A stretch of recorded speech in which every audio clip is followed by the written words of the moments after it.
Il est venu sans bruit. Un chien vide, comme s'il n'avait plus rien à offrir.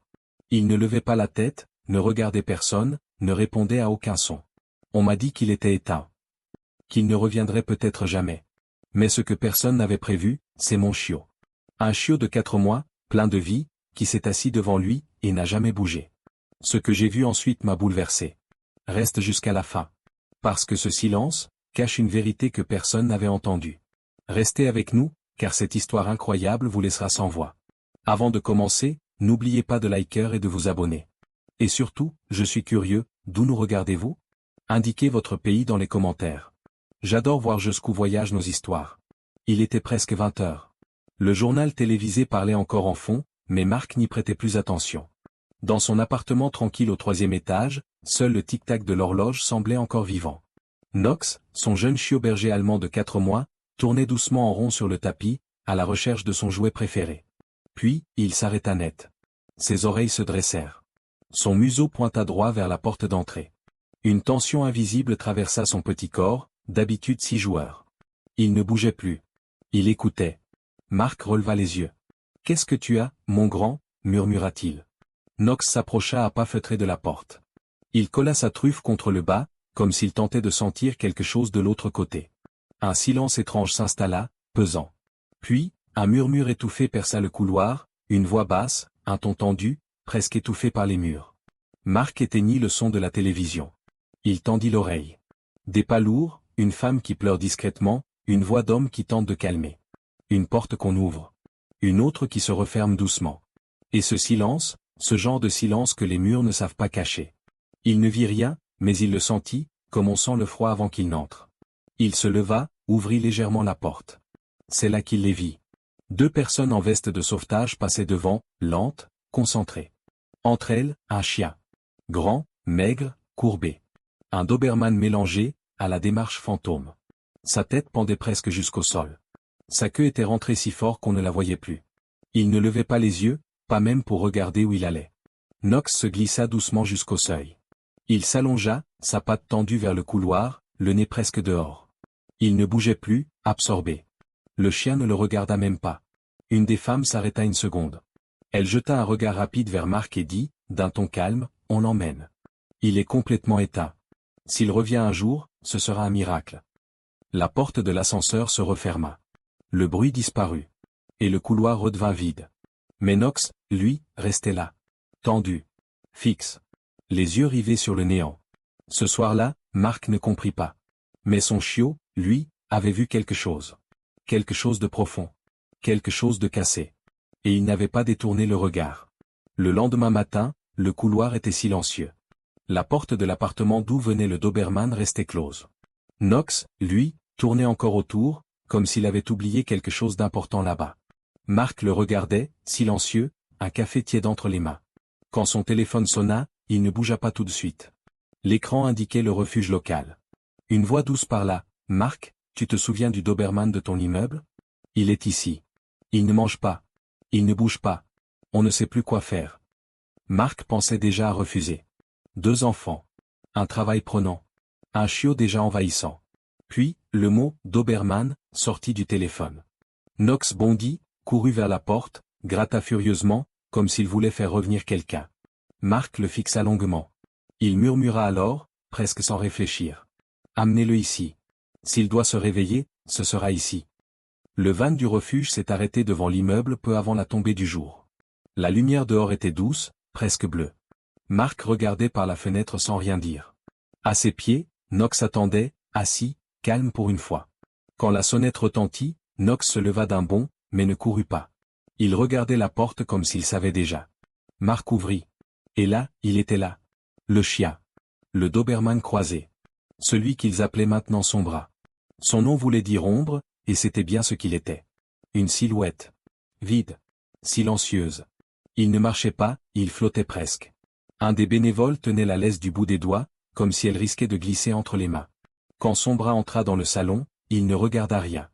Ni les meubles, ni les gens, ni le chien.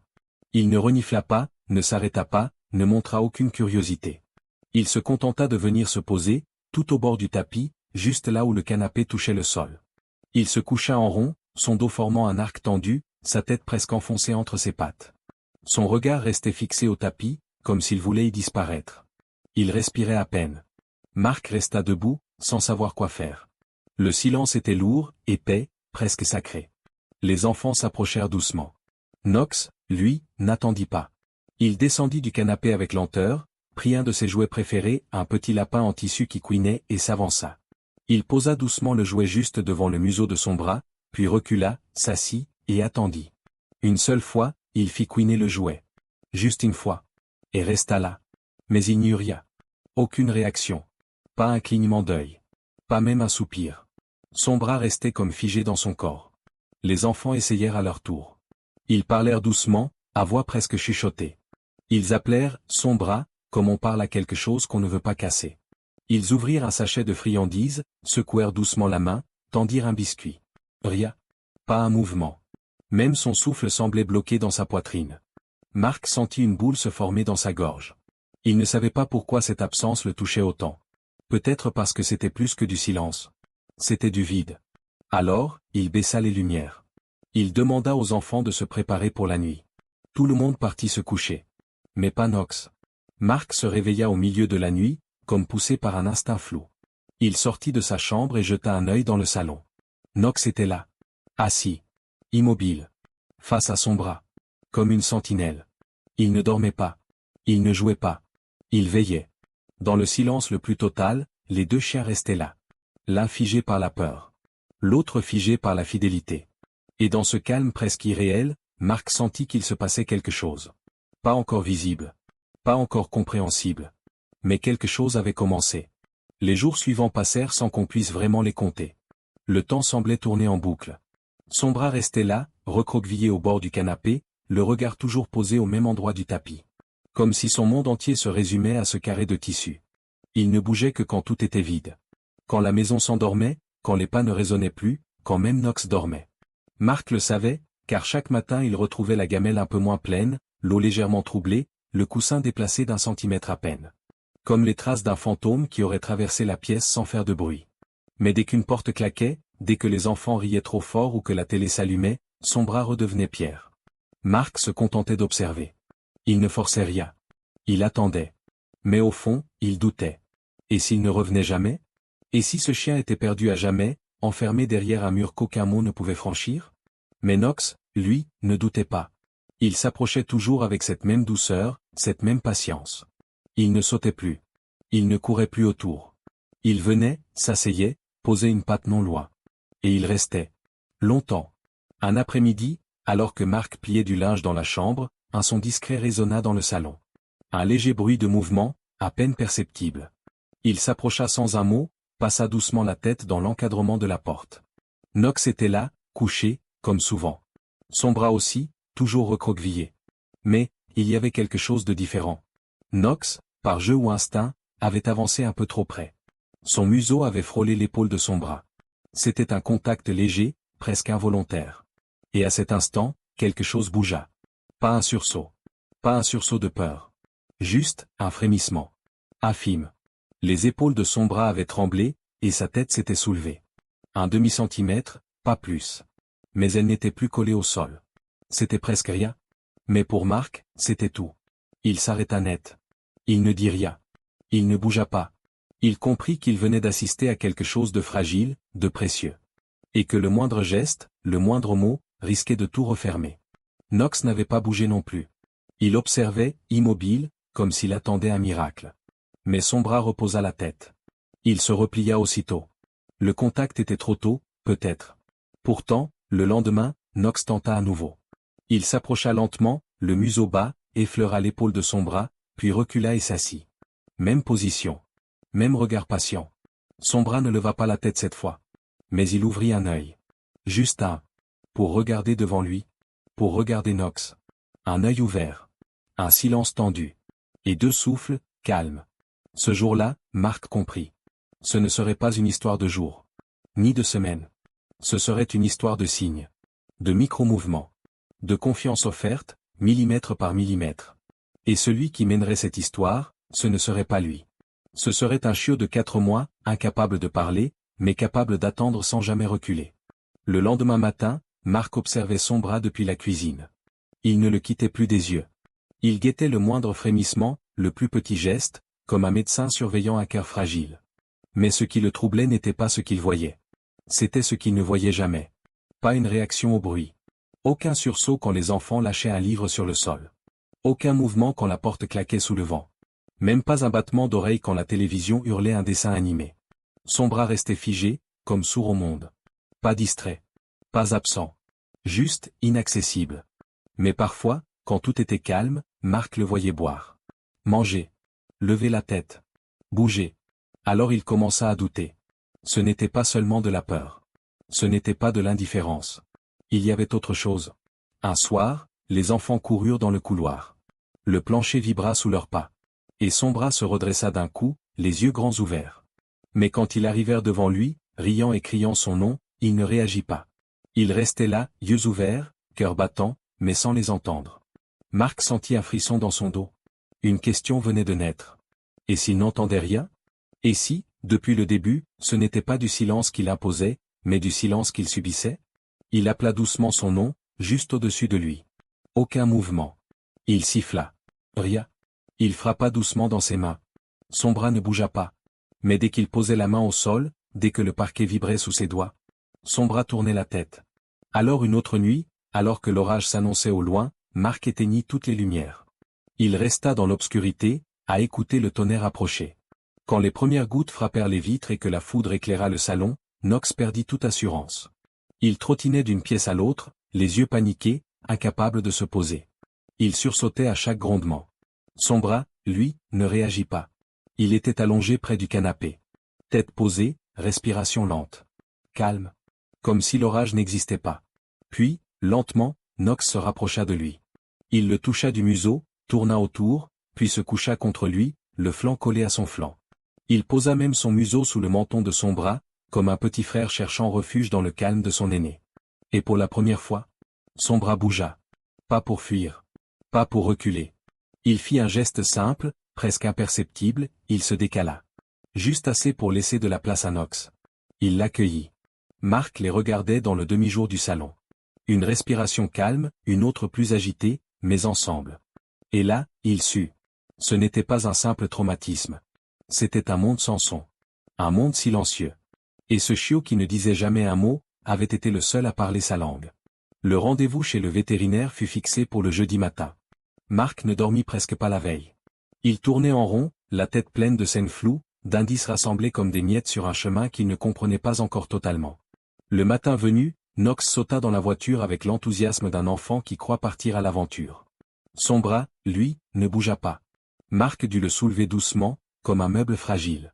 Il ne résista pas. Il se laissa faire, le corps tendu mais calme. Comme s'il acceptait, sans vraiment savoir pourquoi. Dans le silence du trajet, les deux chiens étaient collés l'un à l'autre. Knox regardait partout. Son bras, lui, fixait un point invisible, droit devant lui. La vétérinaire était douce. Son cabinet sentait la lavande et le vieux cuir. Elle écouta longuement Marc lui raconter. Il lui parla des jouets qui couinent sans effet, des appels sans réponse, du tonnerre ignoré, des enfants qu'il ne remarque que lorsqu'ils courent, pas quand ils parlent. Elle hocha doucement la tête, sans interrompre. Puis elle s'approcha. Elle claqua des doigts derrière la tête de son bras. Aucun mouvement. Elle siffla doucement, tapa du bout du stylo sur le plateau en métal. Toujours rien. Mais quand elle se plaça devant lui et fit un geste rapide de la main, ses yeux suivirent. Il voyait. Il observait. Alors elle sortit un petit instrument, une sorte de tige fine avec un embout vibrant. Elle la posa contre la table, puis contre son épaule. Là, juste là, un frémissement. Un regard furtif. Elle n'avait plus besoin de continuer. Elle se tourna vers Marc, sa voix douce, mais directe. Il est sourd. Presque complètement. Peut-être depuis longtemps. Peut-être à cause d'un accident. On ne saura jamais vraiment. Mais il vit dans un monde très silencieux. Marc sentit quelque chose s'effondrer. Pas de tristesse. Pas de peur. Juste, une vérité qui prenait enfin forme. Tout s'éclairait. Ce chien ne refusait pas le monde. Il n'y avait jamais eu accès. Il le regardait sans pouvoir l'entendre. Il observait des lèvres bouger, des mains s'agiter, sans savoir ce que cela voulait dire. Pendant que la vétérinaire parlait, Knox faisait des allers-retours autour de la table. À chaque fois qu'elle s'approchait de son bras, Knox se glissait dans son champ de vision. Comme s'il annonçait, Elle vient, mais c'est bon. Quand elle touchait la patte de son bras, Nox posait doucement son museau sur son épaule. Rien d'intrusif. Juste un contact. Une présence. Comme une traduction silencieuse. Marc l'observait. Ce petit chiot savait déjà ce qu'il venait à peine de comprendre. Sur le chemin du retour, le ciel prenait une teinte bleu pâle. Douce. Rassurante. Dans le rétroviseur, Marc les vit tous les deux. Collés. Un chiot aux yeux brillants. Un Doberman au regard plus doux. Et il comprit. Depuis ce premier soir dans le couloir, celui qui parlait vraiment la langue de son bras, c'était ce chiot silencieux qui n'avait jamais eu besoin de mots. Les jours suivants prirent une nouvelle couleur. Marc ne parlait plus à son bras comme avant. Il ne criait plus son nom depuis la cuisine. Il ne siffla plus à travers les pièces. À la place, il leva la main. Paume ouverte. 2 doigts vers ses yeux pour dire « Regarde-moi ». Et lentement, son bras a pris. Il leva la tête quand il voyait cette main. Il avança quand Marc tapait doucement sur sa cuisse. Il n'y avait plus de bruit. Mais il y avait du dialogue. Nox avait compris avant tout le monde. Il ne déboulait plus dans les pièces comme un ouragan. Il passait en arc, toujours dans le champ de vision de son bras. Il touchait doucement l'épaule, faisait une pause, et attendait. Il guidait sans pousser. Le soir, quand venait l'heure du repas, Nox trottinait jusqu'à la cuisine, puis repartait chercher son bras. Un museau posé contre l'épaule, un regard, puis il repartait vers les gamelles, jetant un regard en arrière comme pour dire « Viens, c'est bon ». Et son bras venait. Il marchait encore avec prudence, comme s'il testait chaque mètre de sol. Mais il avançait. Les enfants, eux aussi, s'adaptaient. Leurs petites mains faisaient des gestes sérieux, appliqués, comme une nouvelle langue inventée juste pour lui. Et quand son bras comprenait, quand il venait poser sa tête sur leurs genoux, il souriait, fier et ému à la fois. Un matin, Marc ouvrit sa boîte mail. Un message du refuge l'attendait. Une famille. Un couple. Ils avaient déjà vécu avec un chien sourd. Ils connaissaient les gestes, les besoins, le silence. Ils avaient un jardin immense, du temps, de la douceur. Ils voulaient rencontrer son bras. Sur le papier, c'était parfait. Marc relut le message plusieurs fois. Dans le salon, Nox et son bras dormaient, épaule contre épaule. Le jour du rendez-vous, le couple arriva. Calme. Souriant. Ils posaient des questions intelligentes. Parlaient doucement. Ils s'agenouillèrent à distance de son bras, levèrent les mains dans un geste lent, accueillant. Viens. Son bras les regarda. Puis, il tourna la tête. Son regard alla chercher Nox. Pas Marc. Pas les enfants. Juste lui. Il semblait lui demander, « Est-ce que je dois y aller ?» Nox ne bougea pas. Il resta à ses côtés, solide, silencieux. Comme un mur doux entre lui et le monde. Le couple insista, sans forcer. Il souriait toujours. Mais leurs gestes ne changeaient rien. Et soudain, Nox se leva. Il fit lentement le tour du tapis, puis revint se placer, juste devant son bras. Entre lui et la porte ouverte. Il posa une patte sur le dos de son compagnon. Léger. Stable. Présent. Le couple comprit. Ils se regardèrent, puis regardèrent Marc. Leur voix fut presque un murmure. On ne veut pas casser quelque chose qui vient juste de guérir. Ils partirent sans chien. Mais avec le cœur rempli d'un silence respecté. Marc resta longtemps debout dans l'entrée, à regarder Nox et son bras retourner à leur place, ensemble. Il ne dit rien.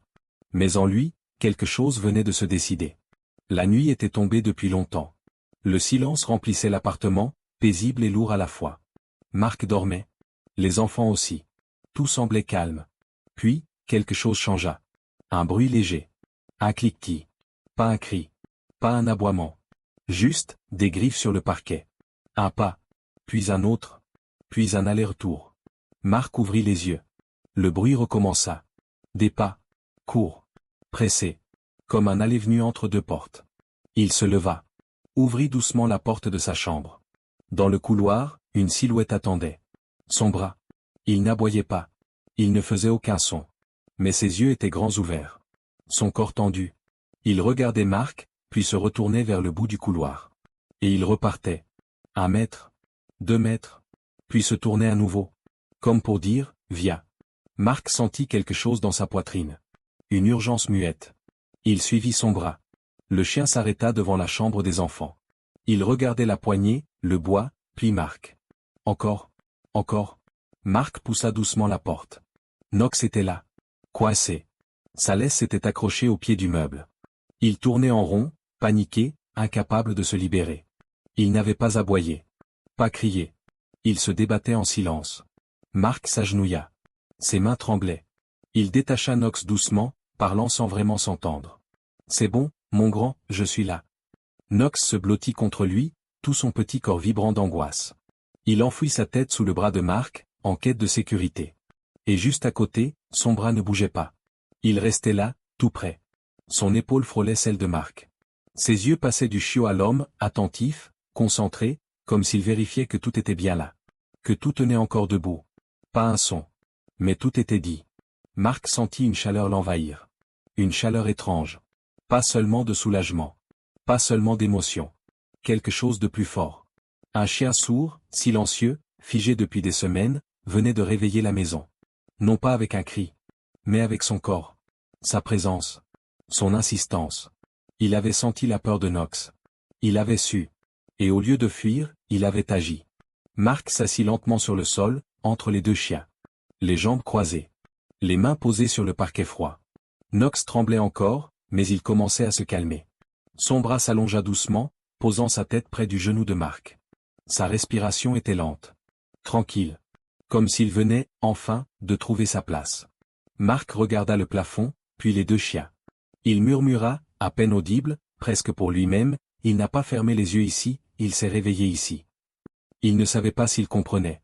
Mais au même instant, tous deux soupirèrent longuement. Et cela suffit. Quelques jours plus tard, Mark appela le refuge. Il ne voulait pas attendre davantage. Il avait besoin de le dire à haute voix. Il parla lentement, les mots tremblants mais sûrs. Il raconta cette nuit-là, le couloir, les griffes sur le sol, son bras qui appelait sans bruit. Il raconta la laisse coincée, la panique de Knox, et ce chien, autrefois figé, devenu gardien.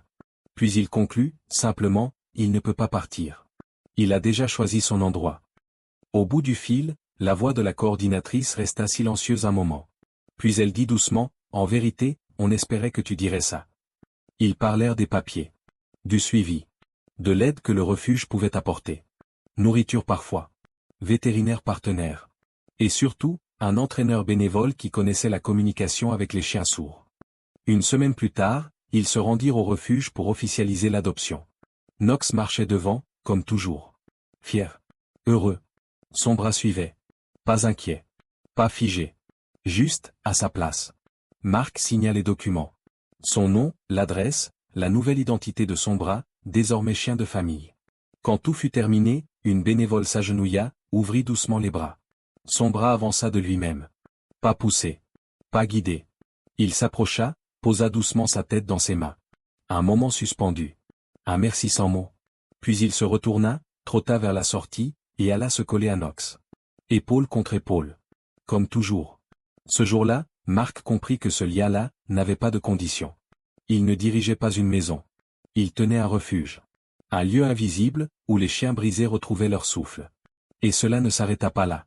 Très vite, le refuge commença à leur confier d'autres chiens. Des chiens trop fragiles pour le chenil. Des chiens figés. Tremblants. Perdus. Et chaque fois, Knox était le premier à les accueillir. Il avançait calmement, leur montrait l'eau, le tapis, le canapé. Il disait, à sa manière, « Ici, rien ne fait peur. » Et son bras était là. Silencieux. Fort. Stable. Son simple regard suffisait parfois à rassurer les plus abîmés. Les enfants, eux, devenaient les traducteurs du silence. Leurs mains faisaient des gestes précis. Et les chiens comprenaient. Par le regard. Par la patience. Une nouvelle langue vivait ici. Sans cri. Sans bruit. Mais pleine de sens. Un soir, en passant dans le salon, Mark les vit tous les deux. Étendus sur le tapis. Leurs pattes se touchaient. Leur souffle allait au même rythme. Il s'arrêta. Il observa. Longtemps. Et dans ce calme doux, il comprit, il n'avait jamais vraiment recueilli un chien brisé. Il avait accueilli un silence. Et il avait appris à écouter autrement. Ce n'était pas lui qui avait sauvé son bras. C'est Knox qui avait su. C'est lui qui s'était assis devant une ombre, et qui avait attendu, sans jamais s'éloigner. Parfois, il suffit d'un regard. D'un souffle. D'un geste. Et tout peut recommencer. Si cette histoire vous a touché, laissez un mot dans les commentaires, abonnez-vous pour découvrir d'autres récits qui parlent au cœur, et partagez cette vidéo avec quelqu'un qui a besoin de croire à nouveau en la douceur.